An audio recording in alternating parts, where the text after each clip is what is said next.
talking about the Epstein saga, do you know about this guy called Luc Brunel? So, he was close friends with Epstein and was as much of a douchebag as Epstein was. Basically, this guy was the one that supplied Epstein and all the other predators with an endless supply of young, vulnerable girls. And it was kind of easy for him because he was running a modeling agency that he called MC². And as a result, he didn't raise too much suspicion for being around young, vulnerable girls all the time. But the agency was only a cover, and the enterprise was actually ex-trafficking contraption being financed by Epstein.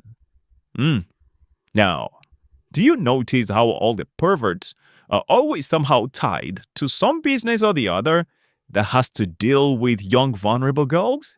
Like modeling agencies? Or beauty pageants? Or beauty spas? Or nightclubs? Anyways, it was in France when Epstein was arrested. And of course, he knew what was coming. So quickly, he went into hiding.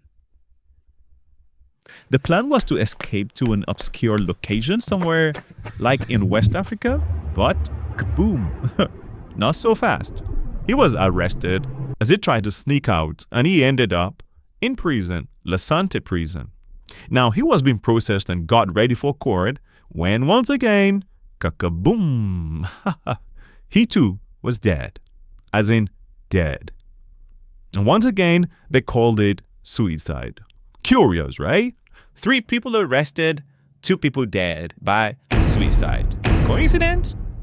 I don't know, but you have to have a lot of faith to believe that.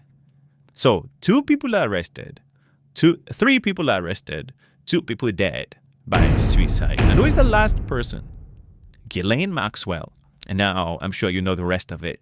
This guy was able to make it back to the White House, and somehow, even though Ghislaine had already been convicted and was already serving her sentence, somehow she got a sweetheart deal from these guys. But this guy, who used to be the personal lawyer of this guy, but now the Attorney General for the Federation, had a meeting with Ghislaine Maxwell.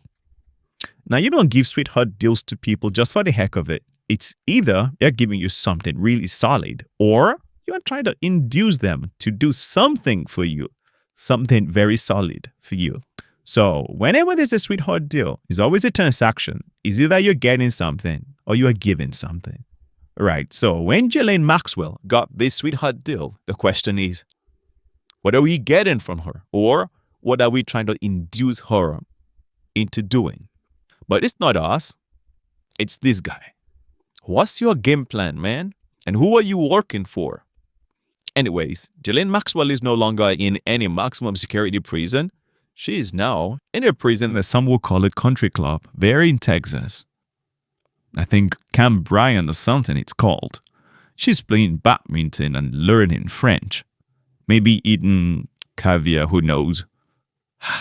All on the government dime. Just so you know.